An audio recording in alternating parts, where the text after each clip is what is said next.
for example, the National Kidney Foundation, which is an extraordinary organization, but it wasn't something that I was personally affected by. But a colleague pulled me in and convinced me to get engaged, and the next thing I knew I was the kidney ball chair, and then I was on the board. And when I was responsible for the ball, it was the aspiration to drive more than $1 million for them, and we actually contributed $1.3 million that year. And stepping into something like kidney disease was fortuitous because of somebody else's passion for the organization, which now has become mine. I got involved with a local high school, Pymmet Hills Alternative High School, and they were primarily students that had education certificates from around the world. They were working in your more traditional types of service industry positions that do not require a high school degree, and we were completely underutilizing their talent.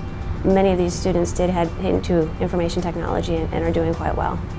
At YouthQuest, we focus on high school dropouts. Our high school dropout rate is 30% and has been since 1970. Once they've made that bad decision to drop out of school, unfortunately, many of them make another bad decision that puts them in the justice system. 67.7% of our prison population is high school dropouts. And so what we want to do is intervene between where they drop out of school and they do something crazy that ends them in jail. So what we focus on is trying to get them to job skills training so that it will help close that gap rather than continue to widen that gap.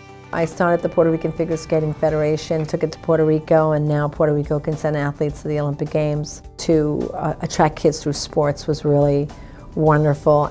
So that's given the children of Puerto Rico an opportunity to look at other options besides, while there's nothing wrong with it, basketball, baseball, and boxing. For the boys as alternatives, and for the girls to have other alternatives besides Miss Universe. That has helped the children in the island of Puerto Rico to see other alternatives, to get them out of the streets and to recognize that they too can do something that's out of the ordinary.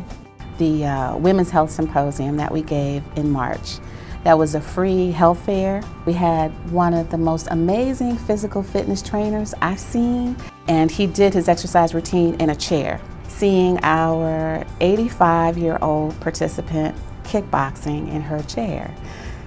So, in terms of highlights of my year, that is definitely one of them.